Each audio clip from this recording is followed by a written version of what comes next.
السلام علیکم دوستو، امید ہے آپ سب خیریت سے ہوں گے۔ آج کی ویڈیو میں ہم بات کرنے والے ہیں ڈرامہ کرولس ارحان کے دھماکے دار خیز اور دل دہلانے والی 28ویں قسط کے بارے میں۔ دوستو، یہ قسط واقعی جذبات، سنسنی اور حیرت سے بھرپور تھی۔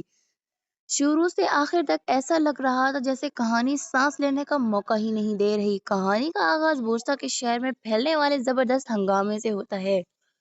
گلیوں میں شور، لوگ ایک دوسرے سے ٹکرا رہے ہیں اور دشمن چالاکی سے اپنے منصوبے نافذ کر رہے ہیں۔ ایک سپاہی گھبراتے ہوئے آتا ہے۔ ارحان بے پرسکون لہجے میں جواب دیتے ہیں، ڈرو مت، جب تک ہم متحد ہیں کوئی دشمن ہمیں شکست نہیں دے سکتا۔ اسی ہنگامے کے درمیان اچانک ایک خوفناک لمحہ آتا ہے، فلاویوس پر قاتلانہ حملہ۔ وہ شدید زخمی ہو کر زمین پر گر جاتا ہے، اس کے جسم میں خون بہہ رہا ہوتا ہے اور ایسا لگتا ہے جیسے وہ زندگی اور موت کے درمیان جھول رہا ہے۔ فاطمہ خاتون چیخ کر کہتی ہے، فلاویوس آنکھیں کھولو، ہمیں چھوڑ کر مت جاؤ۔ یہ منظر دیکھ کر ناظرین کے دل ہل جاتے ہیں۔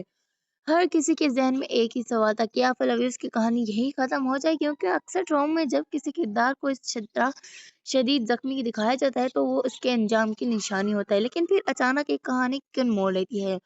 موت کے کنارے کھڑا فلاویوس کانپتے ہوئے لبوں کلمہ شہادت پڑھتا ہے، اشہد ان لا الہ الا اللہ۔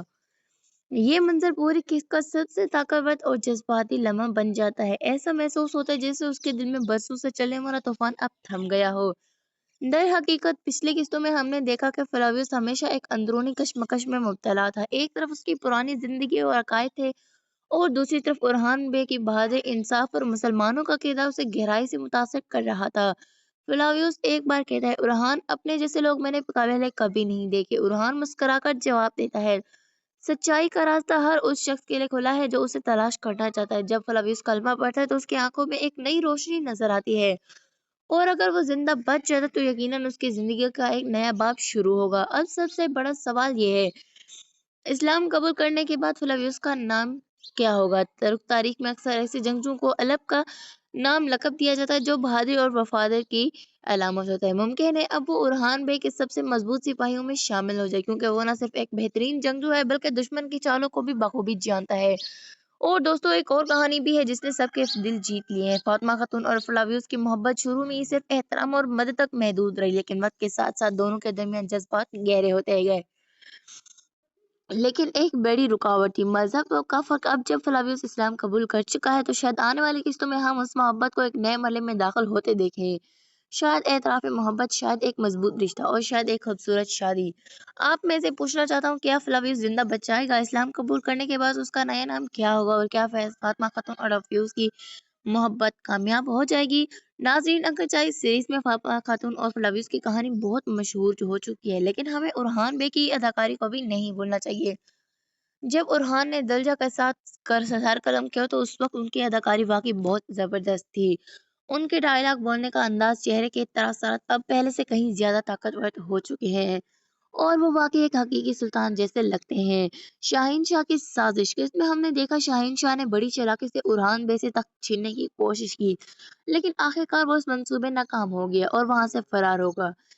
شاہین شاہ اتنی آسانی سے ہار ماننے والا نہیں ہے۔ جب وہ دوبارہ اپنی طاقت جمع کرے گا اور ارحان بے کے خلاف نئی سازش کرے گا۔ ٹریلر میں دکھایا گیا کہ ارحان نے علاؤدین کو شاہین شاہ کے پاس بھیجا ہے۔ علاؤدین اس سے کہتا ہے، تمہارے پاس صرف 3 دن کا وقت ہے، اس کے بعد تمہیں عثمانی سرزمین چھوڑنی ہوگی۔ یہ سن کر شاہین شاہ بہت زیادہ غصے میں آ جاتا ہے۔ دومرو اور بالابان کی شہادت میں رائے کے مطابق جب علاؤدین بھی یہ پیغام دے کر واپس جائیں گے تو شاہین شاہ ان پر پیچھے سے حملہ کرے گا۔ اس حملے میں دومرو اور بالابان شہید ہو جائیں گے، جبکہ علاؤدین بے صرف زخمی ہوں گے، اور غالب امکان ہے کہ یہ حملہ یزید اور دمیر خان کریں گے۔ قسط میں دیدار خاتون نے ایک بڑا راز بھی ظاہر کیا۔ اس نے گونجا خاتون کو بتایا کہ وہ کئی سالوں سے اس سے جو دعا دے رہی وہ دراصل اسے حاملہ ہونے سے روک رہی ہے۔ یہ سن کر گونجا خاتون بہت زیادہ غمگین اور غصے میں آ جاتی، کیونکہ ایک ماں ہو کر دیدار خاتون نے بہت غلط کام کیا۔ یقیناً آنے والی قسط میں گونجا خاتون کو اس کا بدلہ ضرور لے گی۔ ناظرین، اب بات کرتے ہیں فاطمہ خاتون اور فلاویوس کی۔ ان دونوں کے مناظر اس کیس میں بہت جذباتی ہیں۔ ان دونوں کے مناظر کیس کے آخر میں جب فلاویوس پر حملہ ہوتا ہے تو ناظرین میں بہت کنفیوژن پیدا ہو جاتی ہے۔ کچھ لوگ سمجھتے ہیں کہ فلاویوس شہید ہو چکا ہے، جبکہ کچھ لوگوں کا خیال ہے کہ وہ ابھی زندہ ہے۔ میری فلاویوس شہید نہیں ہوگا، وہ صرف بے ہوش ہوا ہے، اور اگلی قسط میں جب حکیم اس کا معائنہ کریں گے تو اس کی سانسیں چل رہی ہوں گی۔